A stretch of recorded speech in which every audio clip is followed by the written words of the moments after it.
महाभारत का एक योद्धा जो आज भी जीवित है। माना जाता है कि उन्हें लेकर बहुत ढेर सारे रहस्य हैं। उस योद्धा का नाम अश्वत्थामा है। वह महाभारत के युद्ध में मारे नहीं थे, बल्कि जिंदा ही जंगलों में रोक हो गए थे, क्योंकि उन्होंने भगवान शंकर से अमृता का वरदान मिला हुआ था।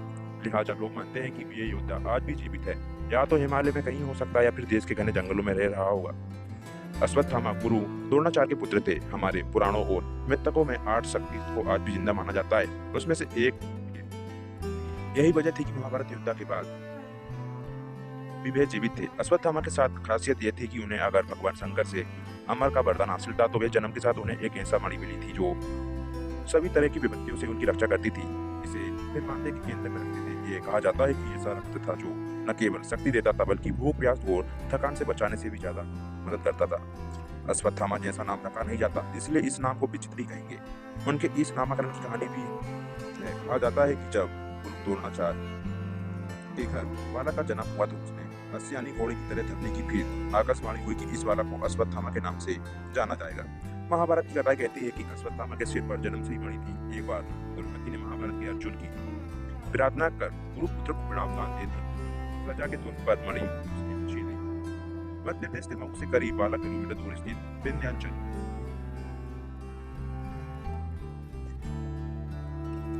की पहाड़ियों पर महादेव विराजमान है। इस जगह अश्वत्थामा की तपस्या स्थली के रूप में पूजा जाता है। मान्यता है कि आज भी अश्वत्थामा यहाँ आते हैं। मध्य प्रदेश के साथ उड़ीसा और उत्तरांचल से भी अश्वत्थामा लेकर जाने की प्रक्रिया कही जाती है। महाभारत के युद्ध के समाप्त होने के बाद और से सिर्फ 3 योद्धा ही बचे थे, कृप, कृतवर्मा और अश्वत्थामा। अश्वत्थामा चुपचाप जंगलों की ओर चले गए थे। पांडवों ने उन्हें खोजने की कोशिश की, लेकिन सफल नहीं हो पाए। अश्वत्थामा ने इस बात के लिए कभी पांडवों को माफ नहीं किया, क्योंकि उन्होंने छल से उनके पिता द्रोणाचार्य को मारा था। दरअसल वह एक ही गुरु द्रोणाचार्य के सामान्य तरीके से हराना मुश्किल था। लिहाजा जब द्रोण युद्ध स्थल पर आए, तो युधिष्ठिर को यह कहने के लिए कहा गया कि अश्वत्थामा मारा गया।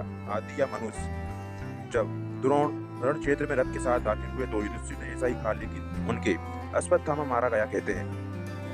ऐसी तेज आवाज की गई कि आगे की बात सुनाई ही ना दे। द्रोणा को लगा कि उनका पुत्र मारा गया।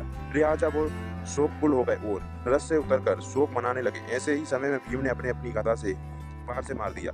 अश्वत्थामा को जब ये बात मालूम हुई, तो वो पागल होकर पांडवों की सेना एक बड़े हिस्से की तरह नहस कर दिया। इसके बाद भी उसका गुस्सा शांत नहीं हुआ। उसी समय पांडवों ने एक छल करके उसके नारायण शस्त्र की बर्बाद कर दिया। इससे उसका गुस्सा और बढ़ गया। वह रात के पांडवों के पांडाल में गया, जहाँ 5 पांडव होते थे। वहां आग लगा दी। आग लगाने के बाद हालांकि उस रात उस पांडव में 5 लोग जरूर थे, लेकिन वे पांडवों के 5 पुत्र थे। पांडव वहां नहीं था।